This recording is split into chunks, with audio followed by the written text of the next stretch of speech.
Convido todos a abrirem suas Bíblias na primeira epístola de Paulo a Timóteo, capítulo 2. Nós vamos ler do versículo 8 até o versículo 15. Diz a suficiente palavra de Deus: Quero, portanto, que os varões orem em todo lugar, levantando mãos santas, sem ira e sem animosidade.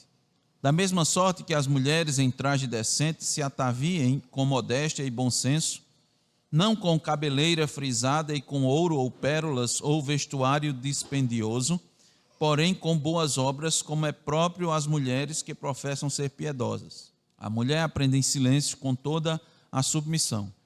E não permito que a mulher ensine nem exerça autoridade de homem, esteja, porém, em silêncio, porque primeiro foi formado Adão, depois Eva. E Adão não foi iludido, mas a mulher, sendo enganada, caiu em transgressão. Todavia, será preservada através da sua missão de mãe, se ela permanecer em fé e amor e santificação com bom senso. Amém. Oremos mais uma vez. Senhor Deus e Pai bendito, mais um trecho, ó Deus, precioso para a Tua igreja, que orienta, ó Deus, a respeito do culto público, um culto que deve ser feito, deve ser realizado para Te agradar, ó Deus, porque é a Ti que cultuamos, não a nós mesmos, nem a qualquer outro ser, outra divindade, mas a Ti tão somente, ó Senhor.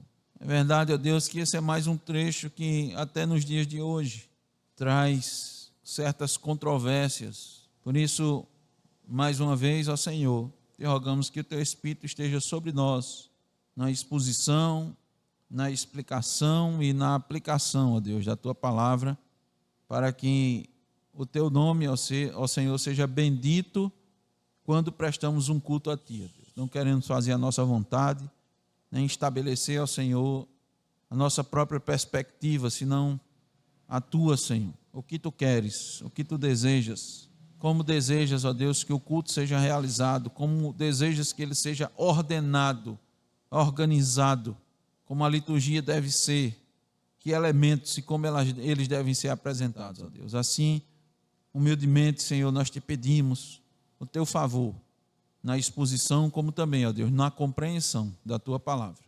Concede entendimento, Senhor, à Tua igreja, para que ela, mais do que nunca, ciente e consciente, venha prestar um culto a Ti, em espírito, e assim nós Te pedimos, no nome de Jesus. Amém. Irmãos, a temática ainda continua sendo diretrizes para o culto público. Essas diretrizes, elas vêm desde o primeiro versículo deste capítulo, é o capítulo 2 da carta que Paulo escreveu a Timóteo. Mas agora Paulo, ele vai traçar ou definir o procedimento do homem e da mulher no culto público. Então, o título do sermão é, a primeira parte, diretrizes para o culto público, 2 pontos, o procedimento do homem e da mulher. Essa é a primeira parte. Nós devemos fazer uma série de exposições à medida que o Espírito Santo for nos conduzindo para tratar dessa temática, como os irmãos bem sabem, é preciosa ao Senhor, que é o seu culto, que é o culto público. A igreja de Deus, ela deve ser uma igreja organizada. E para ser organizada, ela deve ter uma unidade. Estávamos, inclusive, providencialmente falando sobre unidade na parte da manhã, né, irmão? É providencial isso. Então, ela deve ter uma unidade, apesar de diversa na sua composição. Por que é diversa? Porque nós vimos nos versículos anteriores que Deus deseja salvar homens e mulheres de toda tribo, língua, povo e nação. Está lá em Apocalipse 5, 9. E nos versículos anteriores, né, do capítulo 1, também nós vimos isso, e em especial nos versículos anteriores ao capítulo 2, a igreja, ela não pode se conduzir ao gosto de cada um. No capítulo 1, Paulo deixou bem claro, diga a certas pessoas que não ensinem essas daí. Isto daí, eles pensam que sabem alguma coisa, imaginam ser mestres, mas eles nem entendem o que estão falando. E essa doutrina, ela traz divisão, não traz unidade à igreja, traz confusão. A igreja deve ser uma igreja organizada. A igreja de Deus é uma igreja, irmãos, que tem unidade, que tem propósito, que tem um direcionamento, que tem Cristo como cabeça. E é Ele que comanda a igreja. Ele diz como a igreja deve ser organizada, deve ser estruturada. É Cristo quem diz como deve ser o culto. A igreja não deve se organizar em função da cultura na qual ela está inserida, mesmo que a igreja, na sua maioria, decida assim. Alguns se reúnem, alguns pastores, principalmente em igrejas com esse tipo de eclesiologia, né? A decisão é congregacional, e a maioria decide de um jeito e por ali ela segue. Por quê? Porque a maioria entendeu assim, irmão, não é dessa forma. A igreja deve seguir conforme Cristo determinou, Deus determinou na sua palavra. O contexto no qual Timóteo se encontrava no momento que recebeu essa carta demonstra bem essa diversidade. Preste bem atenção, os irmãos. Timóteo estava em Éfeso. A cidade de Éfeso, localizada na atual Turquia, era uma das mais importantes do Império Romano no Oriente. A cultura de Éfeso era fortemente influenciada pela tradição grega, mas também era integrada à cultura romana. A cidade, irmãos, era um centro de educação, filosofia e artes. Ela possuía uma infraestrutura urbana muito avançada para aquela época, já com bibliotecas, teatros. Tinha um teatro, irmão, dizem os estudiosos, com capacidade para mais de 20 mil pessoas, num teatro. Templos monumentais e ruas pavimentadas, já mostrando para os irmãos, queremos lembrar, o templo da deusa Diana, não é? Considerado, irmãos, esse templo uma das 7 maravilhas do mundo antigo. Era um porto comercial importantíssimo. Por ser um porto comercial, reunia diversidade de povos e culturas, gregos, romanos, judeus, asiáticos, e outros grupos conviviam na cidade. Era uma cidade rica e próspera, um dos principais centros econômicos da região, tanto por meio do comércio marítimo quanto do terrestre. A religião em Éfeso era majoritariamente politeísta. As pessoas criam em vários deuses. E a produção de miniaturas do templo de Diana e também de imagens da deusa, como inclusive é mencionado lá em Atos, capítulo 19, era extremamente importante para a economia local. Artesãos, como aqueles que trabalhavam com a prata, tinham um papel relevante. Os irmãos sabem o que isso custou ao apóstolo Paulo. Além disso, existia uma comunidade judaica organizada com sinagogas. Paulo, ao chegar em Éfeso, inicialmente pregou aos judeus antes de alcançar os gentios, está lá em Atos 18 e 19. E nós sabemos, irmãos, que como em boa parte do Império Romano, a economia incluía trabalho escravo, especialmente em atividades domésticas e agrícolas. Então, os irmãos podem imaginar as inúmeras e fortes influências que a igreja de Éfeso estava submetida devido ao seu contexto cultural, econômico, social e religioso. Muitas influências. Não bastasse isso, os falsos mestres traziam para dentro da igreja uma mistura de judaísmo com a pitada de gnosticismo. E estes falsos ensinos estavam causando divisões na igreja, ao invés de unidade. Esvaziavam a igreja da verdadeira doutrina que unia os irmãos. E ao invés de eles se ocuparem com os ensinos de Jesus Cristo, em vez de estar buscando conhecer mais de Deus, eles estavam se ocupando com fábulas e genealogias sem fim. E não se engane, irmãos, os falsos ensinos também deturpavam o culto de Deus. Por quê?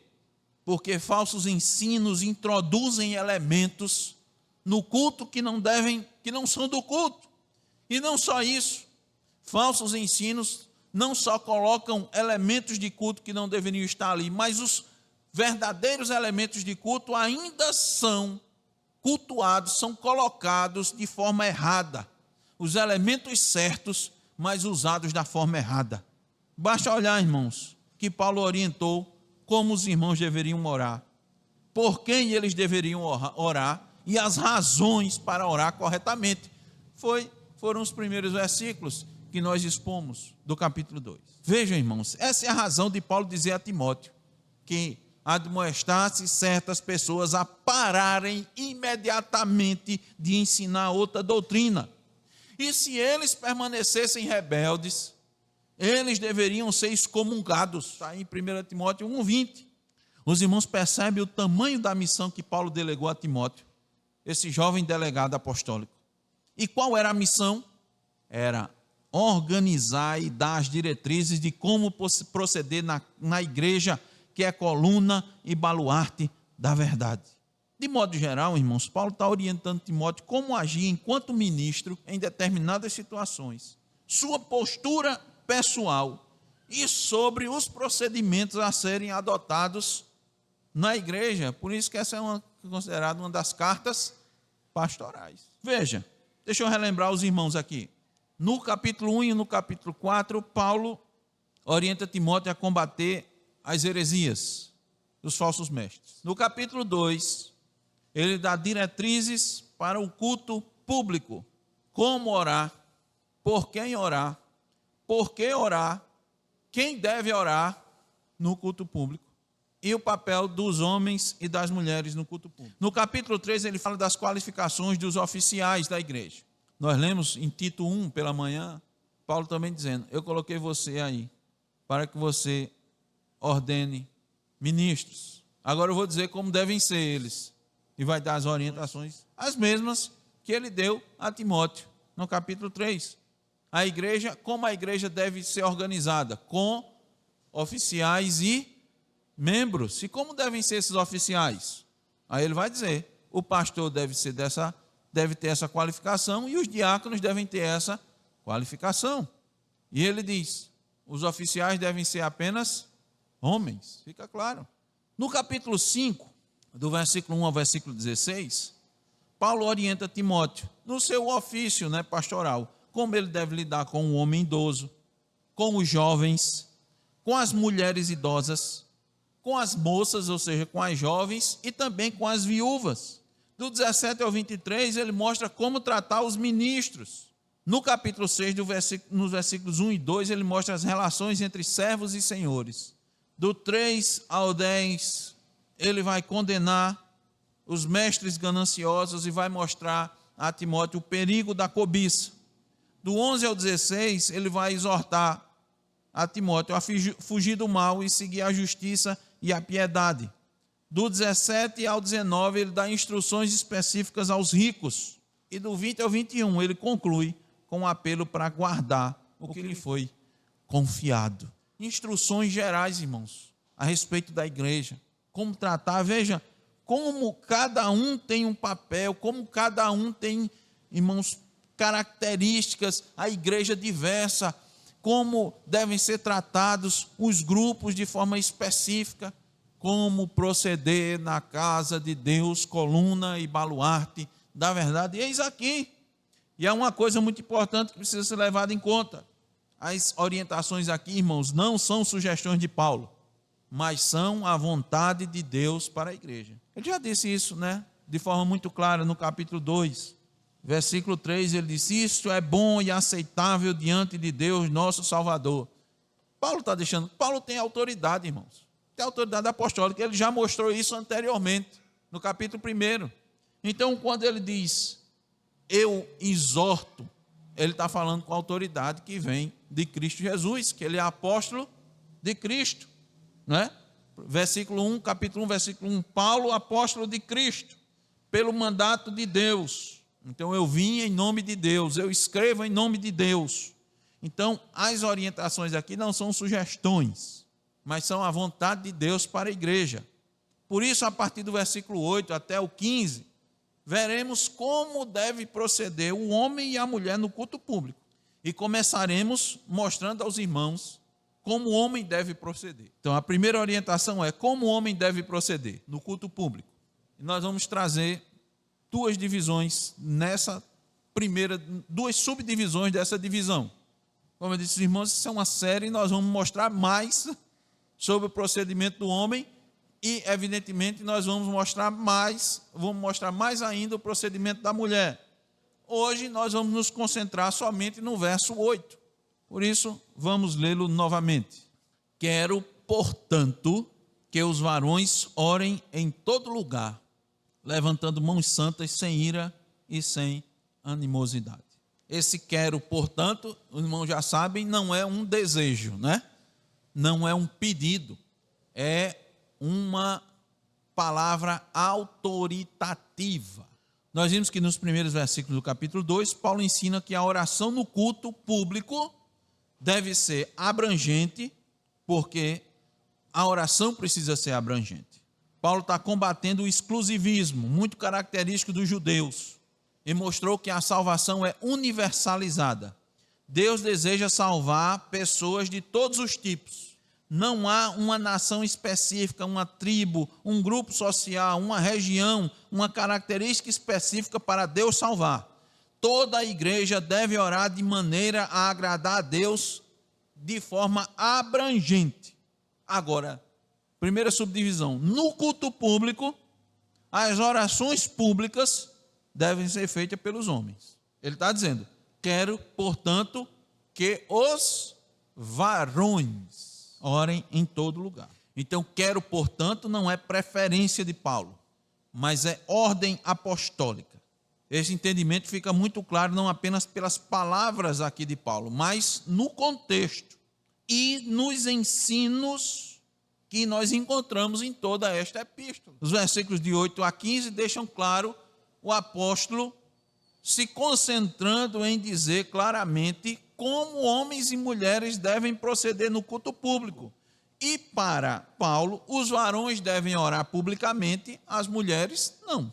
E eu já adianto, irmãos, há uma dúvida que surge naturalmente. Paulo, porventura, estaria proibindo as mulheres de orar no culto? A oração não é um elemento de culto para todos? Então, ele está proibindo a mulher, se logo pensa de orar? Não, irmãos. Aqui fica claro que a oração pública deve ser feita apenas pelos varões, pelos homens.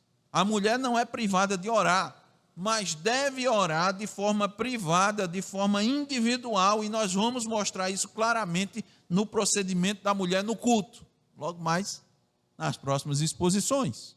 Eu já adianto para os irmãos. O próximo versículo já diz, da mesma sorte.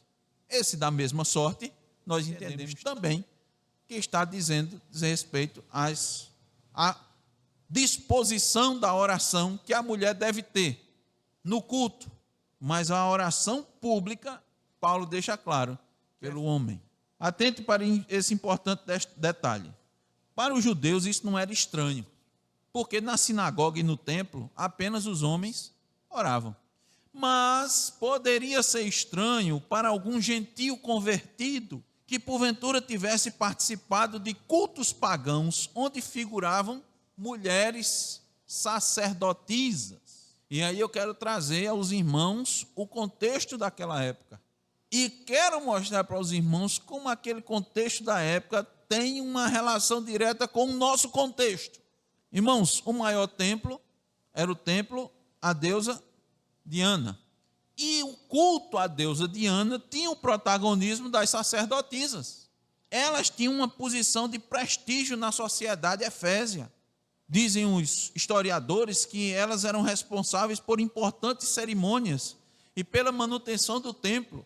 E até alguns afirmam que pessoas da mais alta sociedade eram, assim, escolhidas para serem sacerdotisas. Era muito prestígio.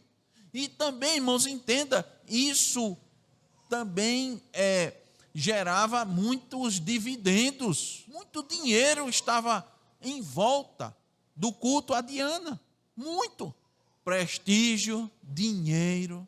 Há registros, irmãos, de que o culto envolvia práticas de prostituição cerimonial, onde mulheres ofereciam serviços sexuais como parte dos rituais religiosos, visando garantir a fertilidade e a prosperidade. Muitos afirmam isso, muitos historiadores. Agora, vamos analisar isso no contexto da igreja? Veja, imagine os irmãos. Primeiro, a vivência de muitas pessoas que se converteram ao cristianismo e vivenciaram essas práticas, adorando a Diana. Ou mesmo, irmãos, influenciados pela cultura, porque os irmãos sabem, muitas práticas e costumes você pode até não estar diretamente ligado a ela, mas a cultura, aquilo que as pessoas conversam, o conhecimento, isso é difundido. Esses costumes, as pessoas tomam conhecimento e ficam pensando e ficam racionalizando. Algumas dessas pessoas vieram e estavam dentro da igreja. Agora imagine os irmãos, uma própria sacerdotisa de Diana sendo convertida ao cristianismo e começando a fazer parte da igreja. Acrescente-se a isso a influência dos falsos mestres, que podiam trazer uma nova perspectiva do papel da mulher e do homem no culto, criando esse sincretismo religioso que era muito comum naquela época e que tanto agradava a gregos e troianos. O sincretismo religioso, irmãos, está inclusive pela própria Diana, né? Por uma cultura, ela se chamava Ártemis, pelos gregos, e pelos romanos se chamava Diana. Havia um sincretismo, irmão. Os sincretismos, irmão, precisam entender o seguinte, que tenta agradar tanto um lado como o outro.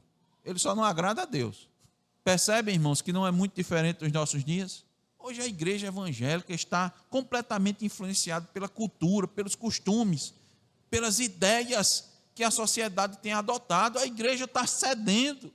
Muitos pastores, irmãos, têm nos alertado que desde o iluminismo, aquele movimento intelectual do século 17 e 18 na Europa, isso alterou profundamente a sociedade e a igreja absorveu esse impacto, sofreu esse impacto, esse movimento. Eu vou falar para os irmãos devem lembrar, e olhe como isso tem tudo a ver com a igreja. Esse movimento, o iluminismo, ele defendia o uso da razão, o progresso científico, a liberdade individual das pessoas e a crítica à autoridade tradicional, especialmente a crítica à autoridade da igreja.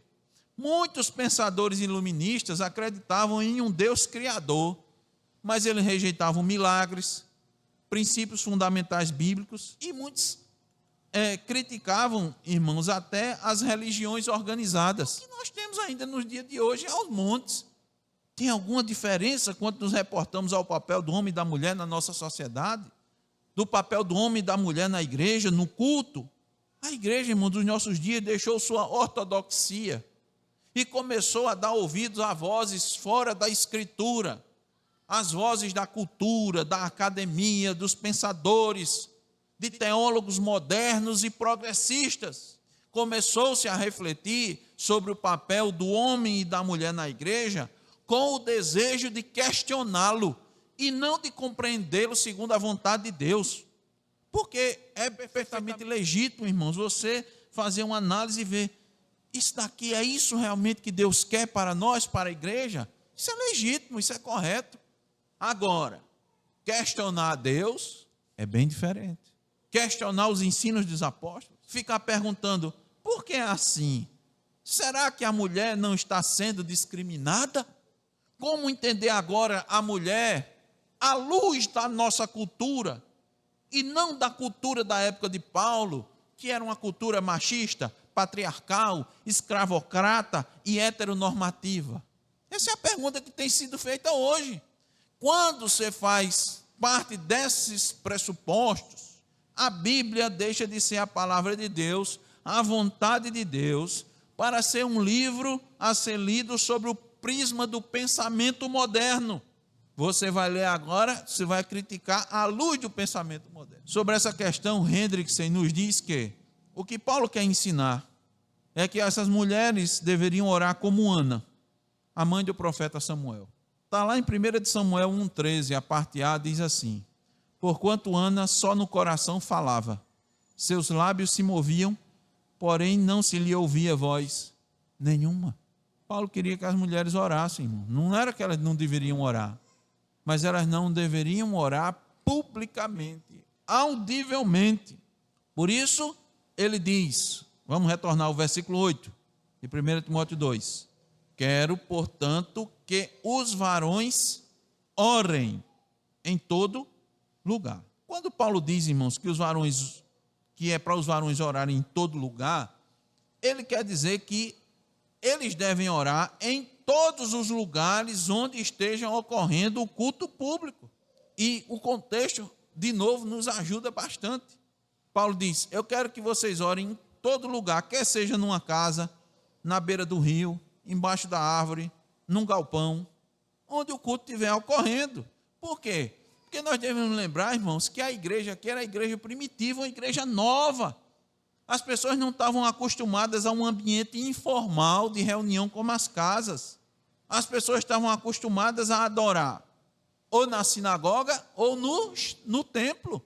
Mas as casas acabaram se tornando o padrão da igreja primitiva, as pessoas se reunindo nas casas. Não cabia mais o templo. Inclusive, no ano 70, o templo foi destruído. Ainda existia aqui, na época do apóstolo Paulo, mas aquele modelo já se foi. Cristo mesmo disse. Lembra da pergunta da mulher samaritana e a resposta de Jesus? O texto que nós sempre, comumente lemos no início dos nossos cultos. João 4, a partir de 19, diz assim: Senhor, disse-lhe a mulher, veja que tu és profeta. Nossos pais adoravam neste monte. Vós, entretanto, dizeis que em Jerusalém é o lugar onde se deve adorar, porque em Jerusalém estava o templo.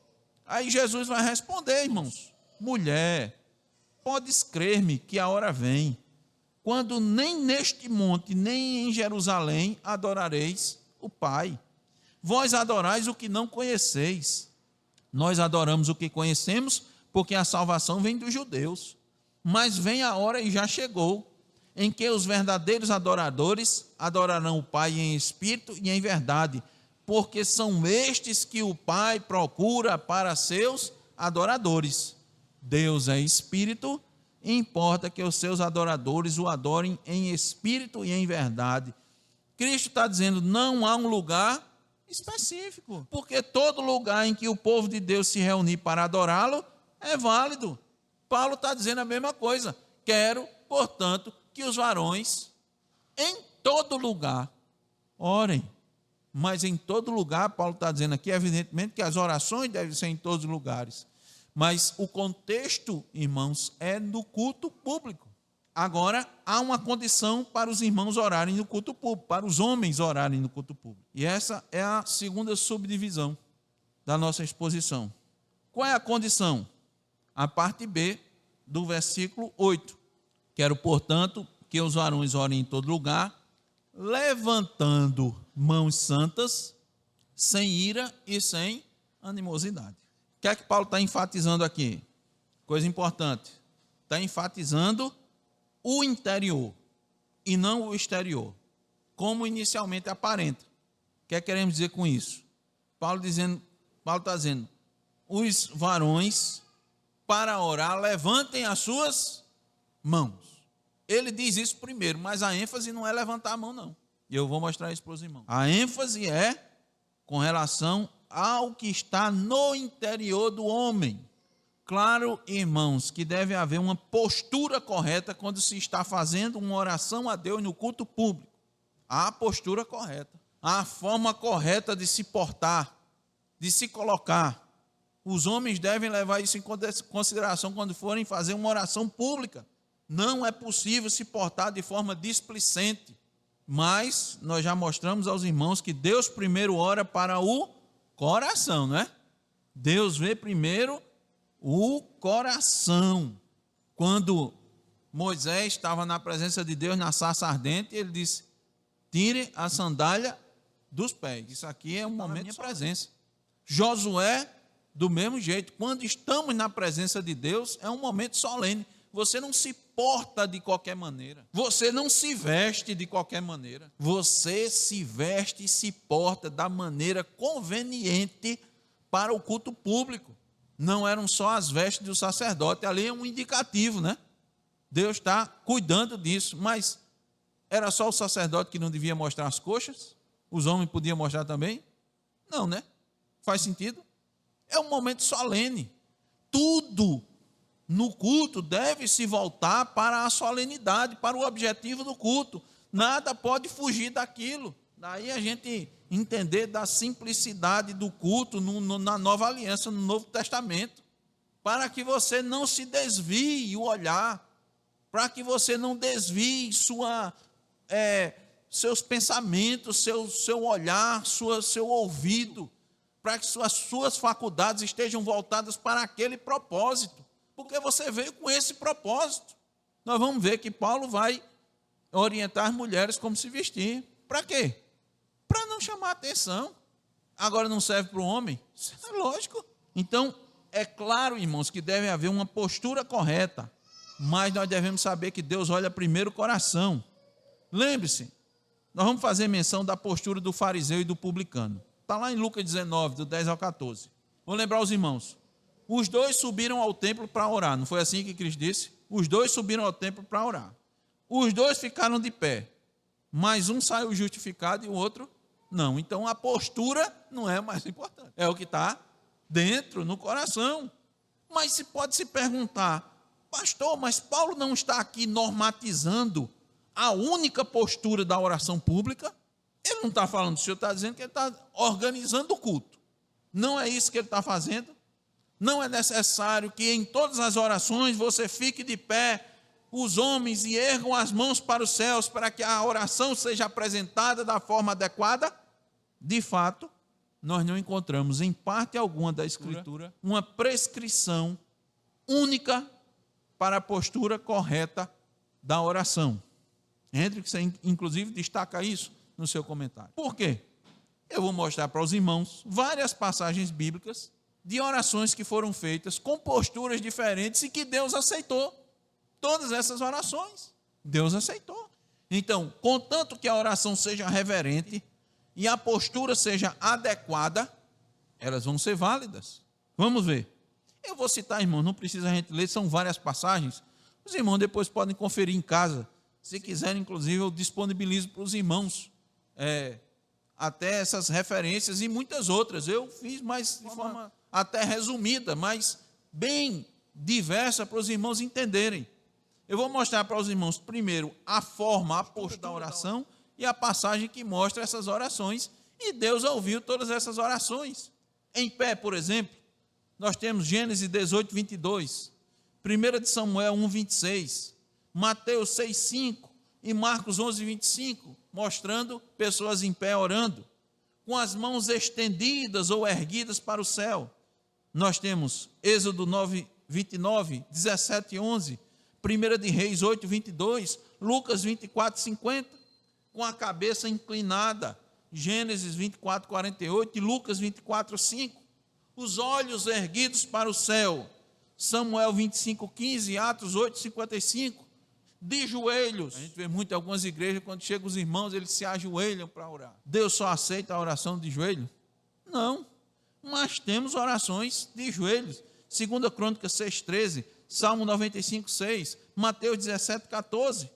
Nós temos, inclusive, orações que a pessoa se prostrou com o rosto em terra, muitos diante de Cristo, reconhecendo que Ele era o Senhor, que era o Salvador, que Ele poderia curar. Nós temos Gênesis 17, 3, Números 14, 15, Apocalipse 1, 17. Salomão, irmãos, é interessante, inclusive no momento de culto, tanto orou em pé, como depois se ajoelhou e estendeu as mãos para os céus. 1 de Reis 8. É porque cada posição dessa, irmão, nós podemos deduzir um significado. Em pé, reverência. Estender as mãos significa dependência. Inclinar a cabeça é submissão. Os olhos erguidos aos céus é crer que o auxílio vem de Deus. Ajoelhar-se é humilhação e adoração. Se a gente disser, tem que ser de pé, com as mãos erguidas, com o publicano, nem olhou para cima e saiu justificado. Então, irmãos, não há uma prescrição específica. Paulo aqui não está cravando. Como é que nós normalmente fazemos hoje? Ficamos em pé e fechamos os olhos. Não é? Isso é o normal, isso é o comum. Isso manifesta reverência, concentração, para que não haja distrações indevidas. Muito comum ao ser humano se distrair. O que é que você vai fazer para isso? Você fecha os olhos. Não tem essa postura. E agora? É que o que importa é a reverência e aquilo que está no coração. A postura de ficar de pé e erguer as mãos era natural para o judeu.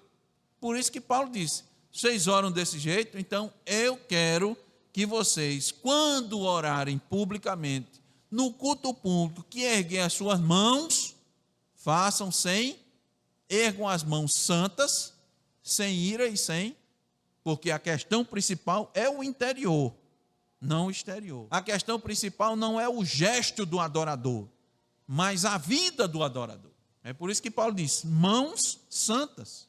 Quando você levantar as suas mãos, elas precisam ser santas, porque se elas não estiverem santas, se você estiver em pecado, o pecado interrompe as orações. No Salmo 66, 18, diz, se eu no coração contemplara a vaidade, o Senhor não me teria ouvido. Como é que Deus nos ouve? Pela oração.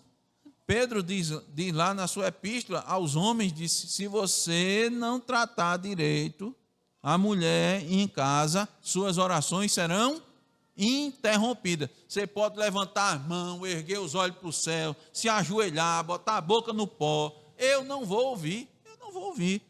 Então as mãos levantadas precisam ser santas. Sua consciência precisa ficar tranquila.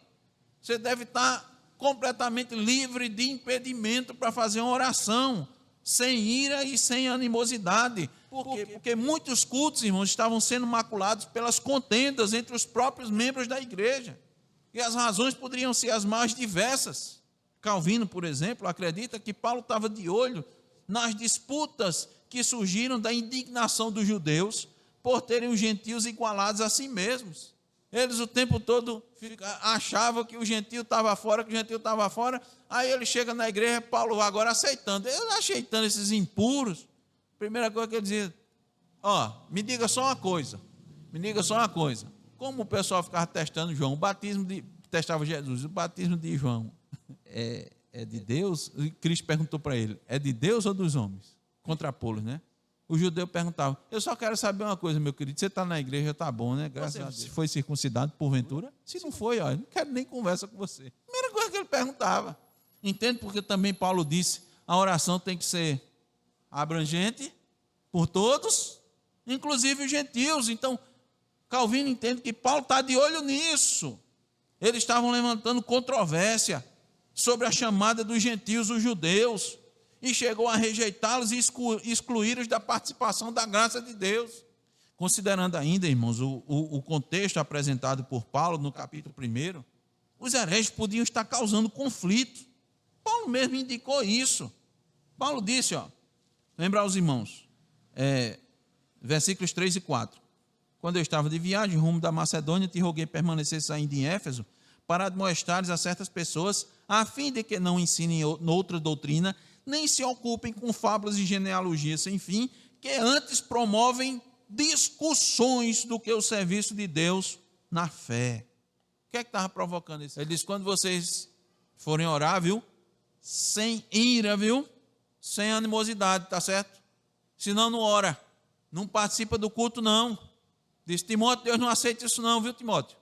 Não adianta não, essa coisa externa aí, viu? O judeu gosta de uma coisa externa, né? Não adianta isso não, viu? Irmão, quando dobra os joelhos na oração, antes de participar do culto, o que isso quer dizer? Ele só se abaixou para orar. O outro sentou e orou. Mas o de joelho, né? Sentiu mais dor, né? Me parece, irmãos, que é algo muito mais, me cheira, irmãos, muito mais coisa de obras, né? Para ser visto, né? Sacrifício, você está fazendo, né? Está se sacrificando mais, né? Estou me sacrificando mais. Então, Deus ouve mais, né? A oração de joelho do que do sentado. Não. Deus escutou a oração no cabo deitado, que tinha sido condenado à morte. Não podia ficar em pé, nem sentar. Quanto mais se ajoelhar. Doente. Tinha recebido um atestado de óbito, não foi? O atestado de óbito dele. Então, irmãos, os hereges podiam estar gerando conflitos na igreja, discussões, porque a heresia, irmãos, separa, não une. A heresia é um câncer que destrói a igreja por dentro. Muitos mestres estavam buscando honra para si, e os irmãos fracos também vão nessa onda. E ao invés de considerar os outros superiores a si mesmo, alimentam essa postura. Você lembra do fariseu, quando desconsiderou o publicano, na história que Jesus contou? Desconsiderou, ele se achou Melhor, graças te dou, porque não sou como este aqui. Todos os dois ficaram de pé. O fariseu ficou na posição de destaque. A Bíblia diz que o publicano ficou de longe. Esse fariseu, irmãos, olha, ele não considerava o alcance universal da redenção divina. Ele não considerava, ele achava que a salvação era só para o judeu. Para o publicano, não. Lembra que os demais acusavam Jesus? Você anda, você come com pecador e com publicano. Por fim, irmãos, quero, portanto, que os varões orem em todo lugar, levantando mãos santas, sem ira e sem animosidade. Paulo aqui, irmãos, é bem taxativo, bem enfático e autoritativo em afirmar nesse versículo que no culto público os homens, não as mulheres, devem fazer orações em voz alta, mas devem fazê-lo com a postura correta. E os irmãos vão ver ao longo da série de pregações que Paulo não está sendo machista de forma nenhuma. Ele está manifestando a vontade de Deus. E os irmãos vão ver que a mulher está sendo protegida. É o contrário do que o mundo diz. Porque é assim, irmãos. É o contrário. Os varões devem orar. Os varões devem ser oficiais da igreja, não as mulheres. Ele está falando isso porque ele recebeu do Senhor essa instrução. E ele diz mais, né? Se sua postura não for correta, ou melhor, se seu coração não estiver correto, sua postura correta não vale de nada. Não vale de nada. A postura que eu digo é a forma de se colocar, colocando com ar de reverência, de contrição. Mas se seu coração não estiver assim, você tem que estar com a postura correta e o coração correto. Com aspecto solene e com as mãos santas, sem ira, sem contenda, sem discussão. Se sua vida não for santa, se suas mãos não forem santas e estiverem livres de pecado, se seu coração não estiver livre de contenda, disputa, ira contra seu irmão, se não estiver em completa harmonia, comunhão, de nada adianta sua postura externa piedosa. Quem não busca reconciliação com o próximo, quem tem ira contra o irmão, quem briga e discute com ele, esse não pode comparecer em oração perante Deus, disse Hans Burke. Deus vê primeiro o coração. Irmãos, naturalmente são os presbíteros, aqueles que presidem um culto, que devem ter essa prerrogativa principal de orar no culto público. Portanto, nós extraímos essa particular doutrina com relação ao culto público. É dever do homem orar, mas somente com a disposição certa. Irmãos, nós precisamos ser submissos à vontade de Deus, para que a igreja seja organizada. Não tem como a igreja ser organizada se nós não nos submetermos. Esse foi o objetivo de Paulo ter deixado Timóteo em Éfeso. Para aceitarmos a vontade de Deus, é preciso nos esvaziarmos de nós mesmos. É preciso mortificarmos o ego. É preciso nos submetermos. É preciso nos submetermos, em primeiro lugar, a Deus e a sua vontade. É preciso nos submetermos a Cristo como cabeça da igreja. E entender que foi Ele que organizou a igreja. Por isso, quando nós dissemos, quando Ele levou cativo o cativeiro e ressuscitou, deu dons aos homens, para que a igreja fosse organizada, para que a igreja tivesse unidade. Para aceitarmos a vontade de Deus, precisamos nos esvaziar, precisamos nos submeter a Deus, a Cristo. A igreja, os membros precisam se submeter aos oficiais.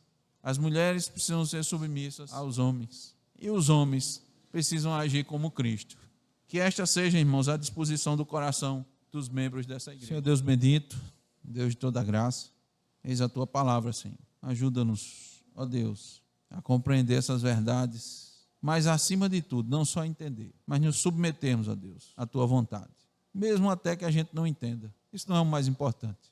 Entender não é o mais importante. É nos submetermos. É crermos, ó Deus, que a tua vontade é a melhor para as nossas. Nos ajuda, Senhor, a viver, Senhor, essa verdade no nosso dia a dia, na igreja, na submissão, ó Deus, à tua vontade. É certo, ó Deus, que há muitas influências, como houve, como havia na época de Paulo, de Timóteo. Uma sociedade de pensadores, de críticos, uma sociedade avançada, uma cultura diversa, muitas religiões, muitas possibilidades, inclusive a possibilidade de mesclar, quem sabe pegar o melhor dos ensinos do cristianismo, o melhor dos ensinos do judaísmo, o melhor dos ensinos do gnosticismo pegar o melhor de tudo. Será que não seria isso a melhor escolha? Certamente, ó Deus, há muitas possibilidades, mas só a única verdade, há uma única verdade. Guia-nos, ó Senhor, a esta verdade. Nós te pedimos, no nome de Jesus. Amém.